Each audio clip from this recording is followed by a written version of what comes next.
Welcome to Principal Center Radio, helping you build capacity for instructional leadership.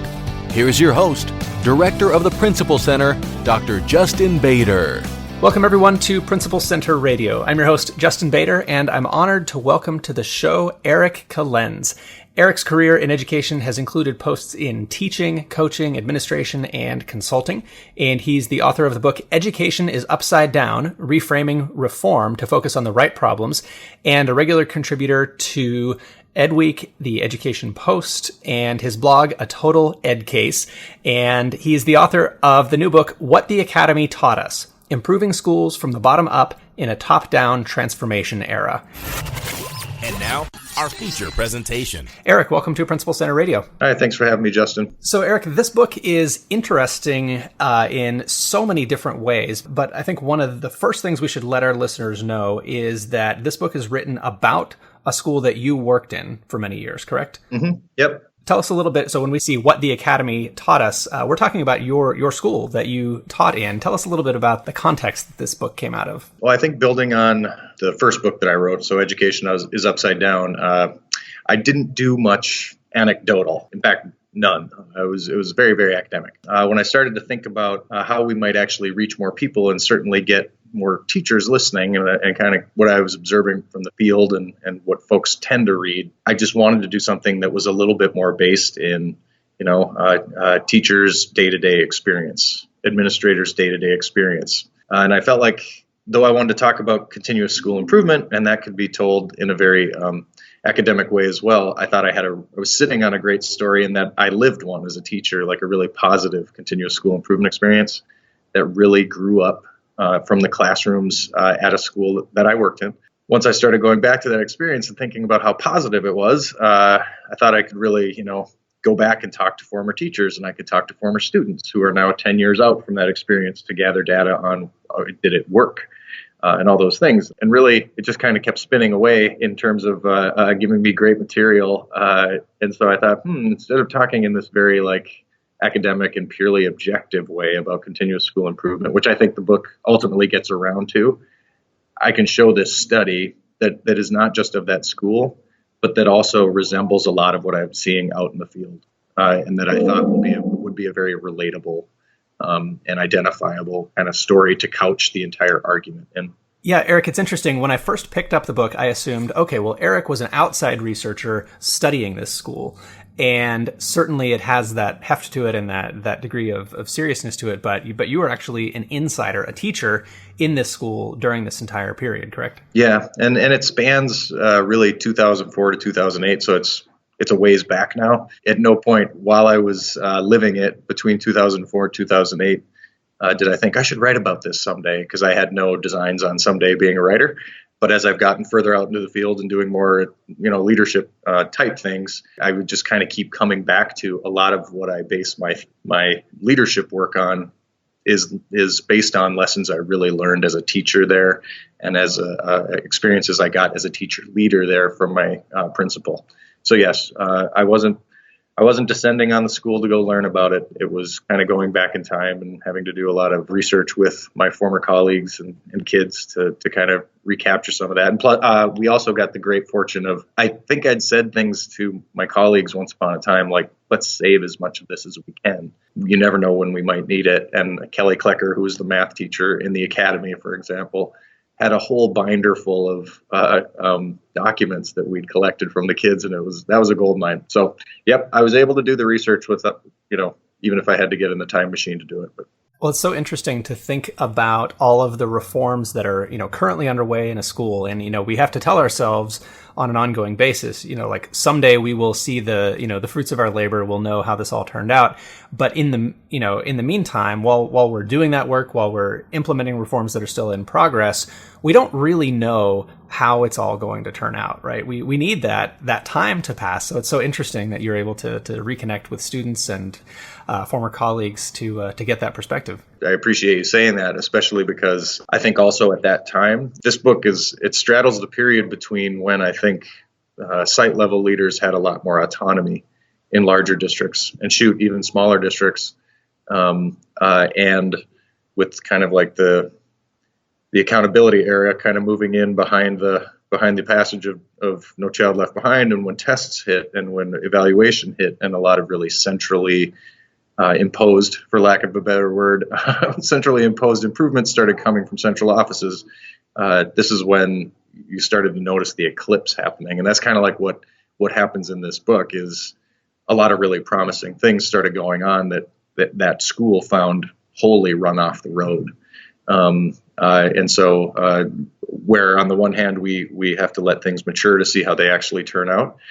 This is also a case of we probably didn't even get a chance to let them mature as they might because of kind of the way the game changed for a lot of building leaders in that late in the first decade of the 2000s. So you saw a big drop in autonomy or in the principal's kind of sole authority to, without interference from district administrators, make those kinds of decisions and protect those initiatives that had been underway in the school. Yeah. And as Dr. Bob, who, is the de facto kind of like hero of the story, he's the principal at the time. Again, I was a teacher under him. I didn't design the stuff. And he just was a man of, great vision, had a great way of getting people to trust him, things like that. At one point I said, so what became of those things we started? Because I actually left the school in 2009. And I said, so what became of them? And he just said flat out, we became obsolete. We were not given room to move. And then someone who kind of had those leadership gifts wasn't necessarily able to see them to fruition. Every school supposedly has a school improvement plan or I was a principal in Seattle and we had continuous school improvement plans. So, for decades now, we've known that this is what we're supposed to be doing. But what did your specific school do? And maybe give us a little bit of an introduction to your context. It was in a high school. It was definitely before the era of like standardized or centralized school improvement plans. Later work that I did, in fact, after. So, I don't know, 5-6 years hence, I was at actually Minneapolis Public Schools in central office and assisting schools with drawing up and executing those kinds of plans, which put a whole new lens on my previous experience at this school, because there we weren't really following any sort of template. There were no sort of requirements or anything like that. The continuous improvement actions that were dreamt up by Dr. Bob and his team, which I was part of, weren't following any sort of script. It was very much based in, very clearly identifying needs. And again, this is also early in the data crunching era as well. So there weren't necessarily protocols for that. And we knew after fumbling around, frankly, for a couple of years with this kind of planning, that we were going to have to get a lot more deliberate. We ultimately landed on a way to do it that we felt like really involved staff at a wide level.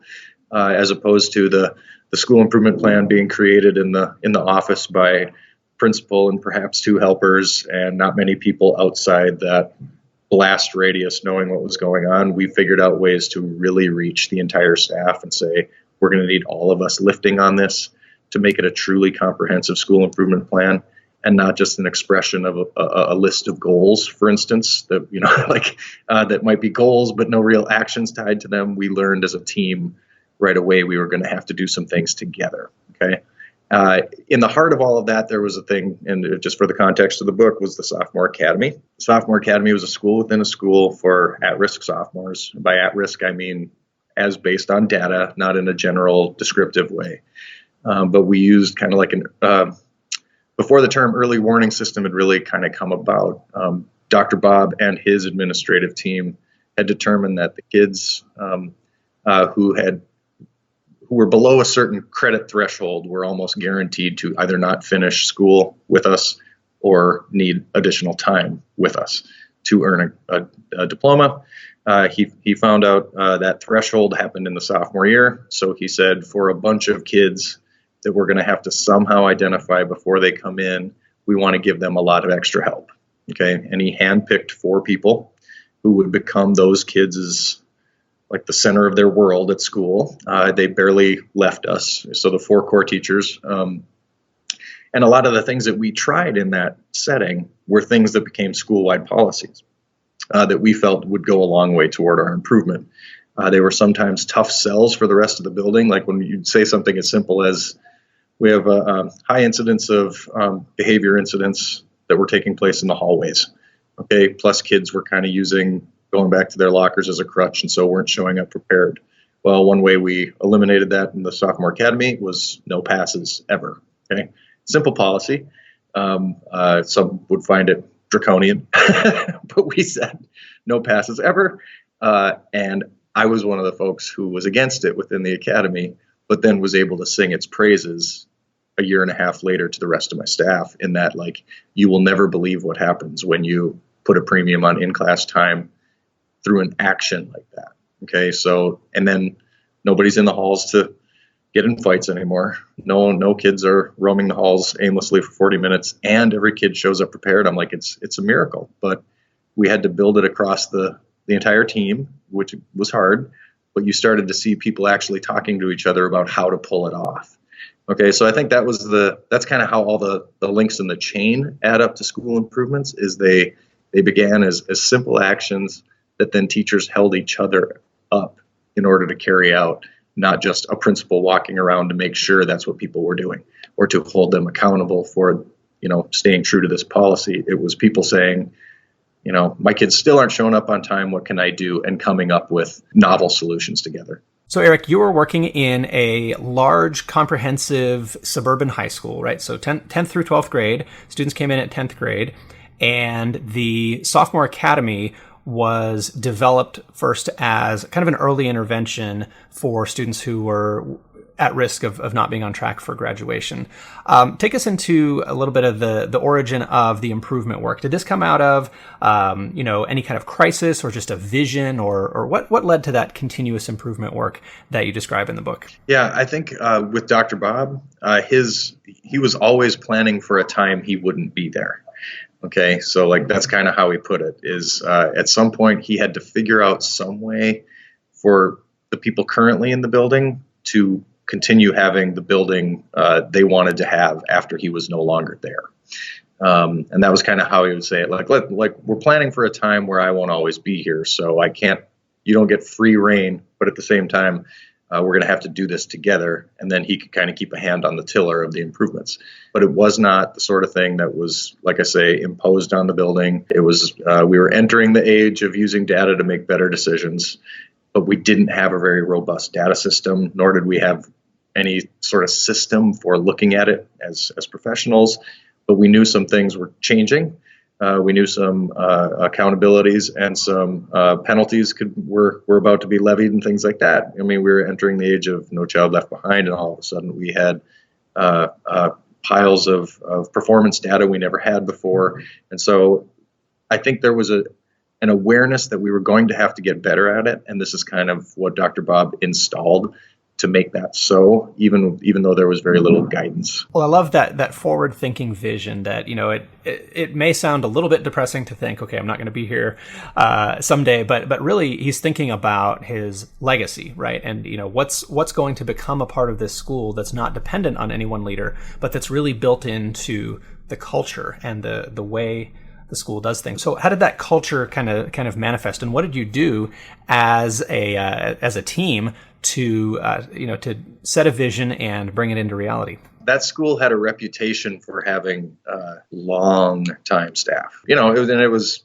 late 90s, early 2000s, so just it was a little bit of different culture in terms of teacher movement. And because when that school was built, it was practically a rural school. The rest of the metro grew up around it. So it was just that kind of school.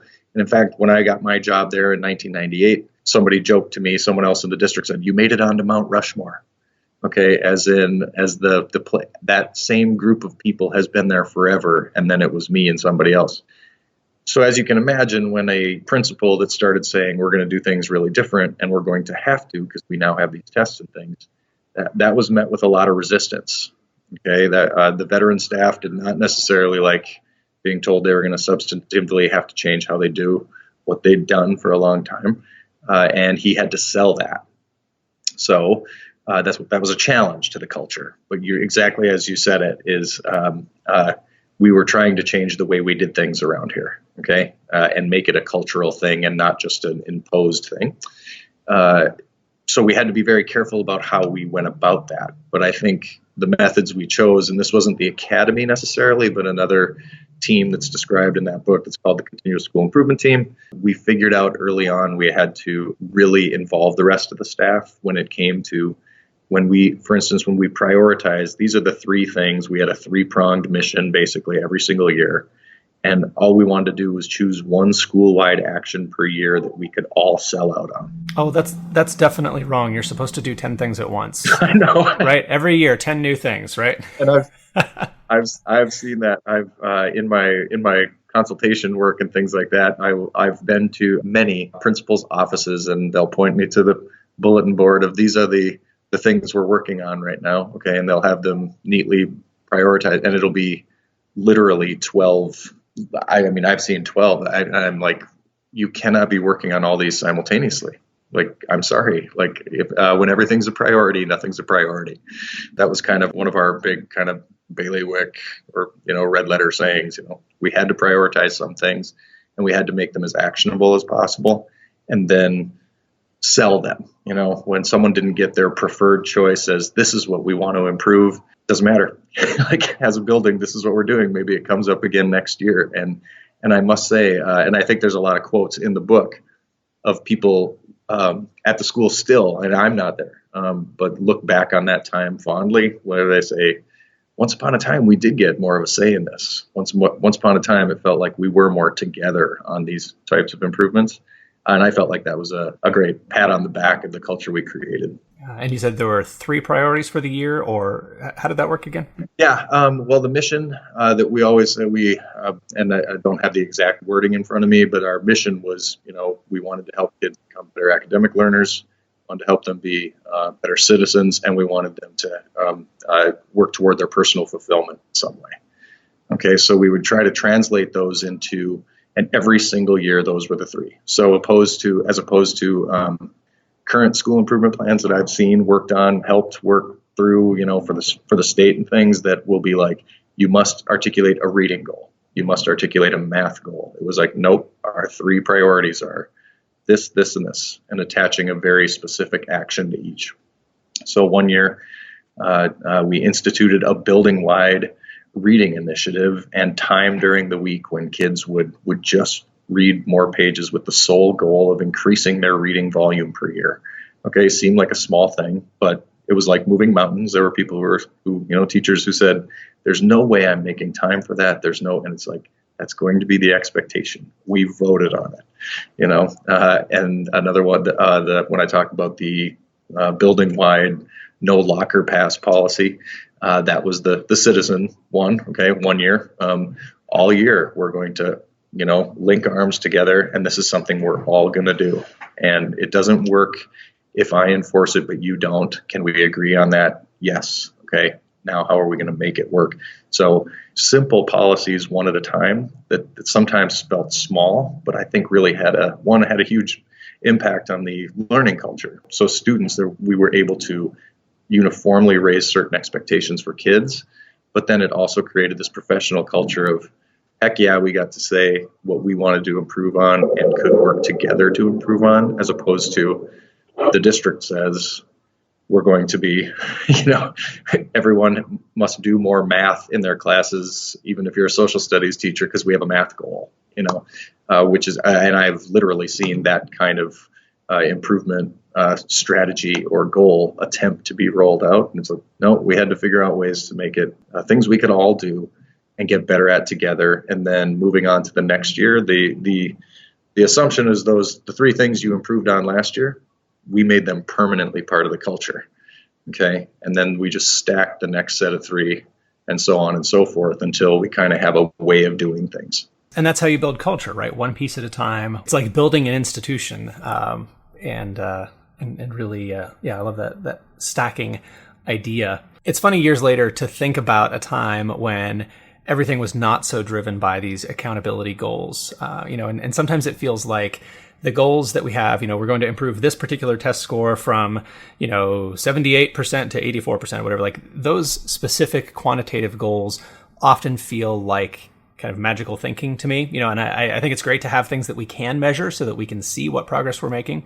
But in terms of setting it as a goal, knowing that we don't directly control test scores, like I can have a goal of, going to the gym every day this week and I can actually control that. But test scores are the result of the things that we can do. So I love that, before the time of those quantitative goals, your staff was so focused on getting clear on what the priority was and taking action and then stacking those actions over time. So take us a little bit more into the academy, if you would. So there was a recognition that students were getting off track early on in their career. So they started at 10th grade, and there were early warning signs among students who would ultimately not graduate. How did your school identify what those warning signs were and find the right students to provide those extra supports to? Principal Center Radio is brought to you in part by Repertoire, the app for instructional leaders committed to better feedback with less typing. Repertoire learns as you write, saving time and making your feedback more precise and better aligned with the language of your instructional framework. Repertoire is compatible with all teacher evaluation systems and processes, and it's web-based, so it works on any device. Learn more at principalcenter.com/repertoire. Right. Good question. And we go into that a lot in the book is nowadays, and Minnesota has one. I know Texas has one for sure. And I think it's fairly common from state to state, like some sort of early warning system that has, robust data that includes things like demographic features. So like kids who are from a single parent household, kids who are below a certain income threshold, all that. We had none of that. We basically had a very holistic system for doing it. It was quantitative. It was half quantitative and half holistic. We had a dedicated counselor that was working with the academy, and so we could let her drive on a lot of that. Her name was Jackie Brzezinka. Jackie, in the spring, would harvest the kids' MCA results, or our state test results. So that was our one kind of measure of academic progress. We'd have that on one hand, and then we would basically send a dragnet out to our feeder junior highs and say just very, very broad questions to counseling staff and teachers. Who do you think is going to struggle in high school? Okay, so looking at your kids, who do you think is going to struggle? We get that list of names, and they had very short descriptive pieces of why. Everything from the idea of not falling through the cracks. This student seeks the cracks. The student wants to hide from you, does not want to engage. The big high school is going to swallow her up. This other student has arrived to school drunk 3 times this year. It was this wide range of things. Okay? And then the 5 of us, if you include Jackie, our counselor, would kind of lay those academic results on top of those more, anecdotal and holistic descriptions of kids. And eliminate some. For instance, we'd say if someone was low enough, they were low enough score-wise, they should probably be in some sort of academic intervention, maybe even screened for special ed. So it was also a way to kind of triage a little bit of that. And then the profile of kid that we looked for, it was all over the place. It was from tons of absences to the damagingly quiet kid to the kid who gets in a lot of fights and so it made for a really interesting group every single year. And we once we had the secret sauce, we basically had 2 sections available to us, like scheduling wise, and so that meant around 50 kids per year, which again wasn't enough, but like I say, it wasn't meant to change the entire school. It was a targeted intervention at kids who were invisibly at risk. If they don't get a certain amount of credits on paper, it's almost a locked certainty that they won't graduate on time or will drop out. So we knew that was about 200 kids per year, and if we could accurately identify 50, just given what we had, that was where we were going to start. So as for that group, like I say, it was using that holistic method. I don't think there was a single kid in 4 years of doing it who was poorly placed. I won't pretend that it was the most data sound way of doing things. At the same time, those kids all really did need some extra support. And I wasn't able to talk to all of them or anything like that. They're all over the country at this point of their lives. They're all 29 to 30 years old. But I was able to talk to quite a few and survey quite a few more. And they all point back to that experience. That was a fairly important and crucial time for me. And again, that was kind of holistic or qualitatively gathered information there. But too, when they look back on it, they can recall fondly just how crazy we were. I mean, we were crazy, and it was a volatile environment.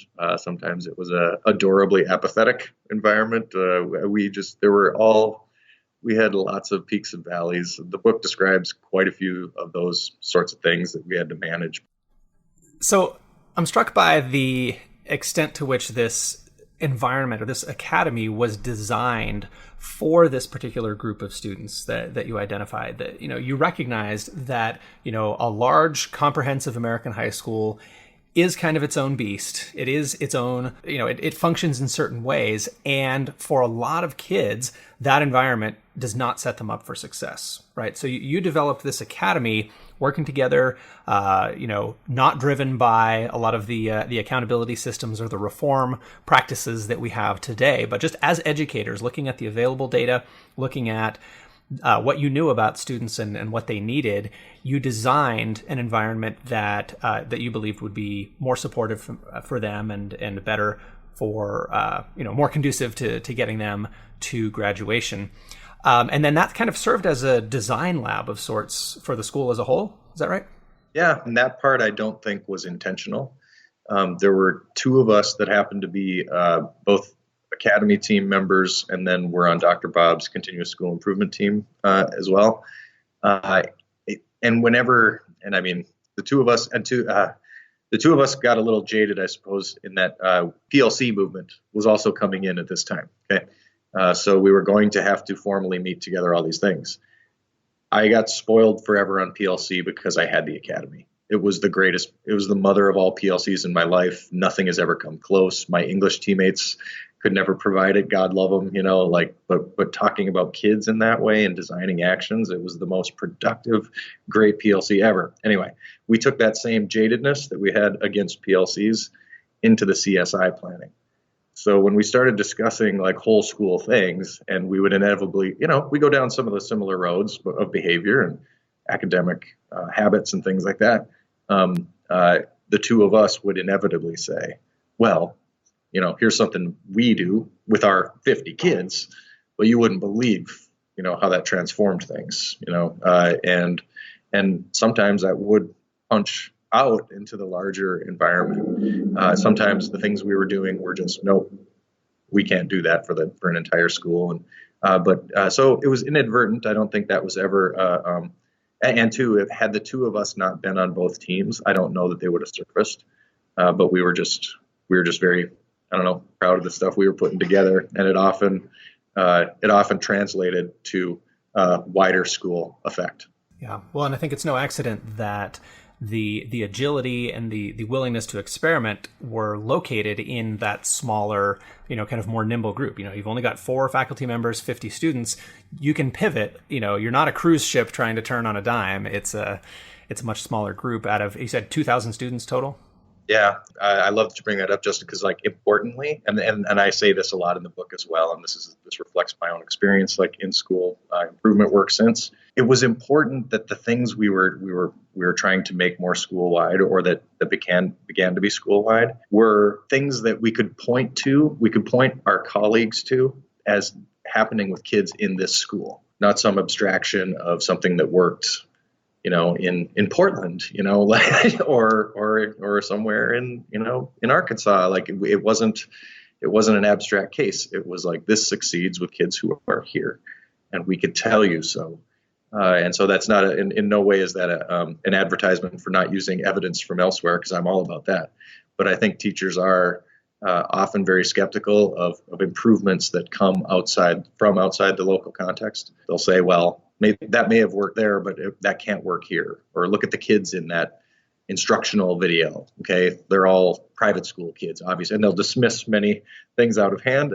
This was a way to say, nope, these are our toughest kids responding to this stuff here. Let's talk about that issue of having what we would consider kind of no excuses expectations. And you used a phrase that I think is our hope, but we fear that it might not be true. The idea that students will rise to the occasion. I think as educators, we naturally fear that if we set a high bar, if we hold students to a rigorous standard, one that might even feel a little bit mean in some cases, we have this fear that they will not rise to the occasion and that they will see that high bar up there and decide not to even jump for it. How do you think that, that fear was or was not present in your team?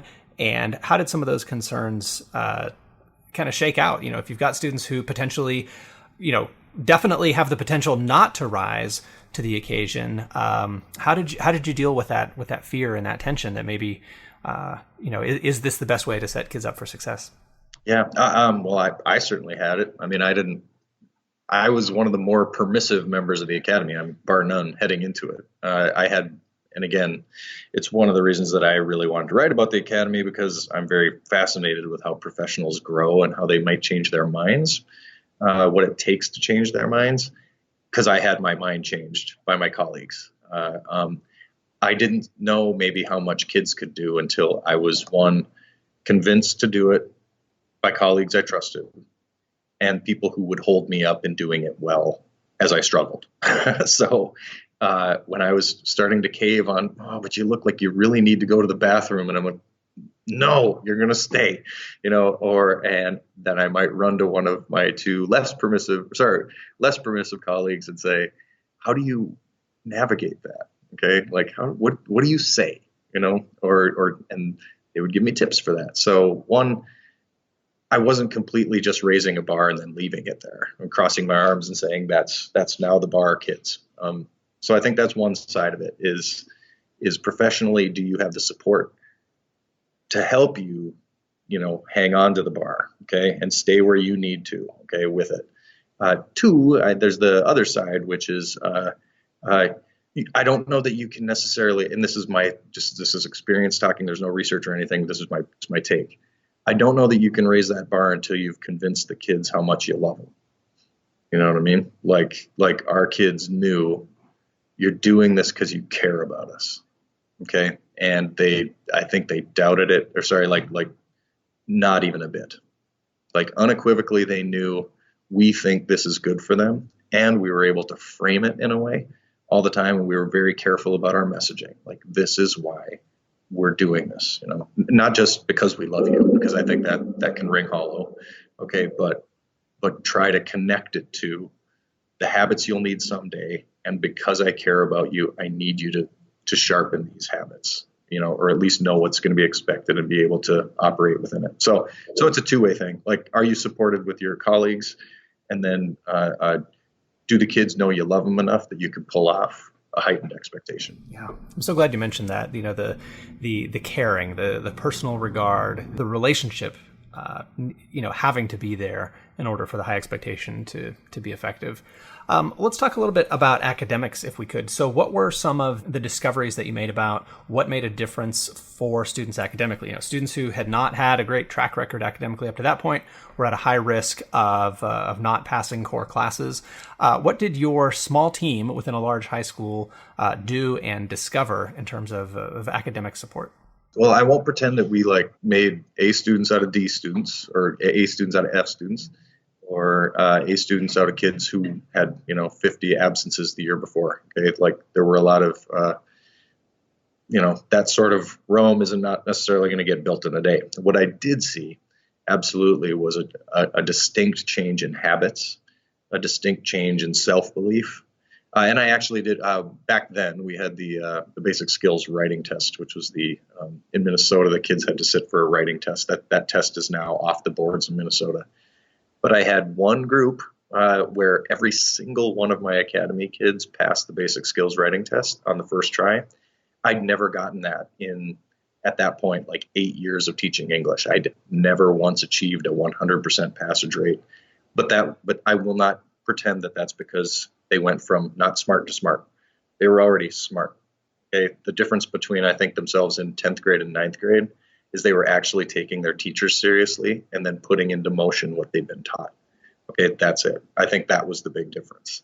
So and also, frankly, we did not collect the type of data at that time because I was not expecting to write a book, and I can't necessarily go back and find their GPAs and all those things. I tried to get some of that information out of them with the survey, but they're like, man, I haven't been in high school for 12 years. What are you talking about? So anyway, but I can say I did see some uniquely promising results. And the best part that I do like is, or that I can remember from that time, is all of a sudden kids who were thinking about maybe school wasn't for them were starting to think about school completely differently. Like coming to me and asking things like, okay, maybe I don't hate school so much. Do you think I could take AP next year? Okay. And having that conversation with a kid that, when I first met them, it was because on paper, they looked like a train wreck heading into high school. And now they're asking me, how can I do stuff that will push me even more? I mean, to me, it was more the attitudes that we spent the year changing that I think led to better academic results, just because it put them in a better headspace as regarding school, if not hugely academic turnarounds. And I can't pretend that I have the data on that anyway. So. Eric, throughout the book, you talk about kind of building the school that you want to work in, or building a school that students want to, to do their work in academically. How do you see that concern present or absent today? Looking back years later at what it was like to have a voice and have a stake in constructing the kind of school that you would want to work in.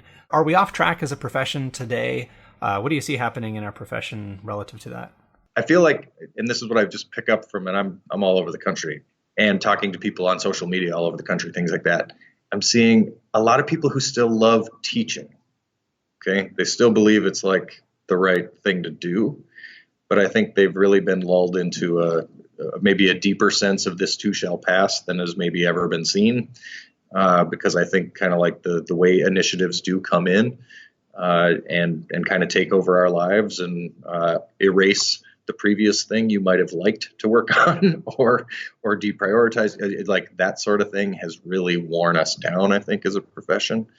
I don't think anybody working in it doesn't believe it's important work and worthwhile work, but I think we're a little tired. And again, the book does not argue for, here's the answer is we got to give schools their autonomy back, because I know that's also loaded a little bit. At the same time, I think there are ways to build as a team together that make a lot of sense, that can actually make people feel like they're in on what we're improving on, and not just always having the improvements done to them. Because I do worry for the health of the long-term health of the profession when somebody way above them keeps coming up with, this is the thing that's going to change everything. And then wait, this is the thing that's going to change everything every few years. And they have no say in it. I can't imagine that's going to be good in a long-term way, even for the most dedicated people. Yeah, the pendulum swings are fascinating.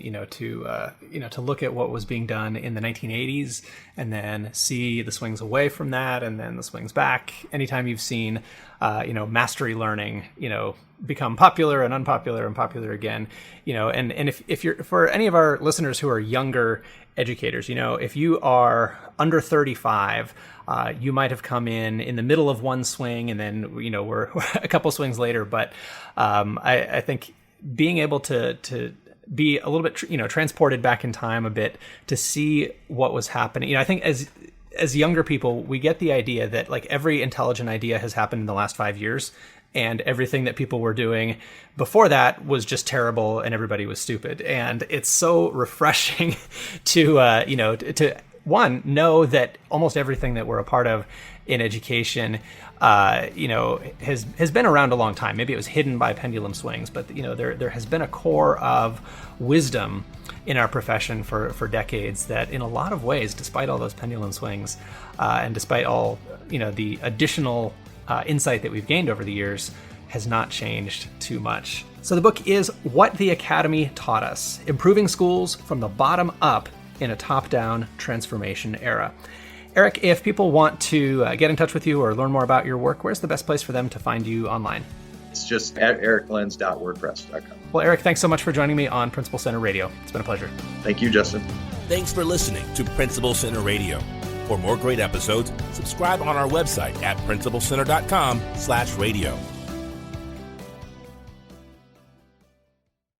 Justin Bader, PhD, is a strategic advisor to senior leaders in K-12 organizations. To learn more about becoming a member of Dr. Bader's inner circle of executive thought leaders, request information about the Instructional Leadership Directors Roundtable at principalcenter.com/roundtable.